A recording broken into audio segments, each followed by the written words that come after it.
नमस्कार, मैं रवीश कुमार। चलिए जानते हैं आज की सबसे बड़ी और महत्वपूर्ण खबरों को सिर्फ 5 मिनट में। लेकिन उससे पहले आप हमें भारत के किस शहर या राज्य से देख रहे हैं ये कमेंट करके जरूर बताएं।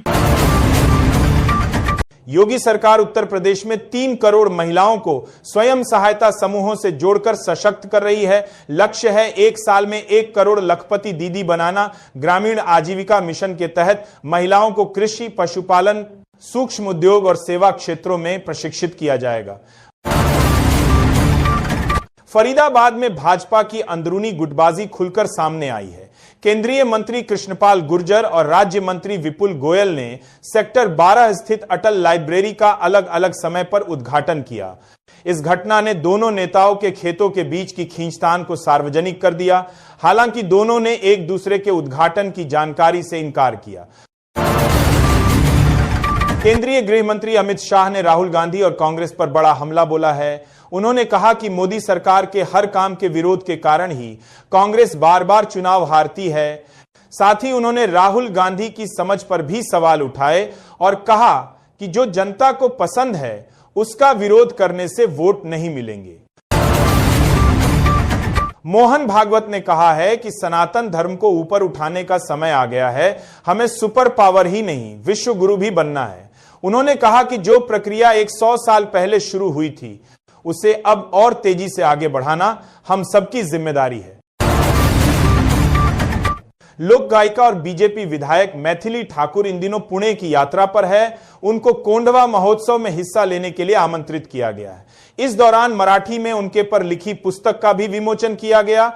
मराठी में अपने ऊपर लिखी पुस्तक देख मैथिली ठाकुर अभिभूत हो गई। इस दौरान उन्होंने अपने नए घर के बारे में भी उपस्थित लोगों को जानकारी दी। बिहार में भीषण ठंड के कारण बिजली की मांग में 2000 मेगावाट तक की कमी आई है। औसत मांग 7000 से 5000 मेगावाट हो गई है। एसी का उपयोग बंद होने और संस्थागत तथा व्यावसायिक प्रतिष्ठानों में खपत घटने से यह कमी आई है। पटना में स्मार्ट प्रीपेड मीटर वाले उपभोक्ताओं के कारण यह बदलाव स्पष्ट दिख रहा है। थर थर कांपेगा भारत का दुश्मन। भारतीय वायुसेना के S-400 एयर डिफेंस सिस्टम की पहली तस्वीर सामने आई है। इसकी खासियत यह है कि यह लंबी दूरी तक फाइटर एयरक्राफ्ट, मानव रहित हवाई वाहन, क्रूज मिसाइल और बैलिस्टिक मिसाइल जैसे कई तरह के टारगेट को नष्ट कर सकता है। बीएमसी चुनाव के लिए आपने उम्मीदवारों की तीसरी लिस्ट रविवार को जारी की। इस लिस्ट में 15 उम्मीदवारों ने नाम की घोषणा की गई है। पार्टी अब तक 51 उम्मीदवारों की लिस्ट जारी कर चुकी है। आप नेताओं का दावा है कि उन्हें जमीनी स्तर पर व्यापक समर्थन मिल रहा है। कर्नाटक में बुलडोजर कार्रवाई के बाद केसी वेणुगोपाल के दखल को लेकर मामला गर्मा गया। बीजेपी ने कांग्रेस महासचिव को सुपर सीएम बताते हुए कांग्रेस पर हमला बोला। साथ ही राज्य में हाईकमान कल्चर पर भी सवाल उठाए। पीएम मोदी के कन्नड़ गौरव वाले बयानों का हवाला देते हुए बीजेपी ने कांग्रेस पर कर्नाटक के नेतृत्व का अपमान करने का आरोप लगाया।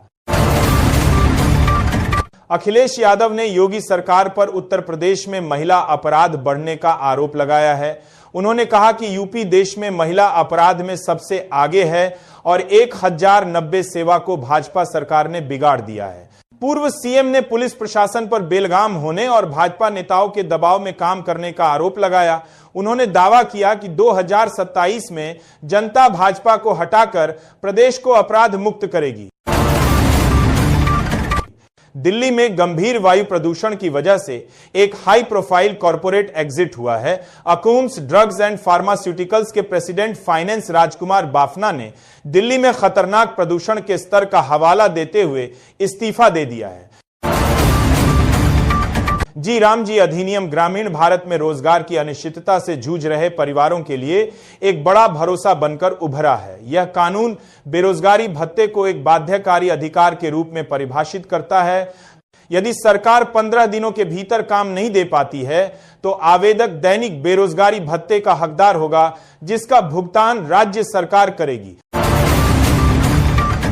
दिल्ली में हवा की गति कम होने और प्रदूषण बढ़ने से घना कोहरा व स्मॉग छाया रहा। न्यूनतम तापमान में गिरावट से सर्दी बढ़ी। सोमवार सुबह भी घने कोहरे का ऑरेंज अलर्ट है। 1 जनवरी को हल्की बारिश की संभावना है, जबकि मंगलवार से तापमान में वृद्धि हो सकती है। प्रदूषण का स्तर बहुत खराब श्रेणी में रहा। कई इलाकों में गंभीर स्थिति दर्ज की गई।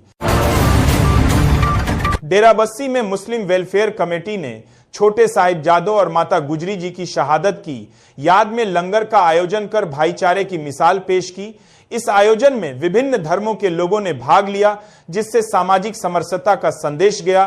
कमेटी ने कहा कि साहिबजादों की कुर्बानी मानवता के लिए प्रेरणा है और ऐसे आयोजन आपसी विश्वास व एकता को मजबूत करते हैं।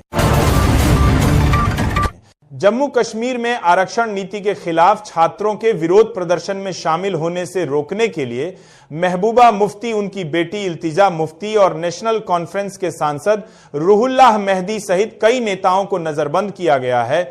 यह कदम तब उठाया गया जब ये नेता रविवार को गुपकार रोड पर शांतिपूर्ण विरोध प्रदर्शन करने वाले छात्रों के साथ एकजुटता दिखाने की योजना बना रहे थे।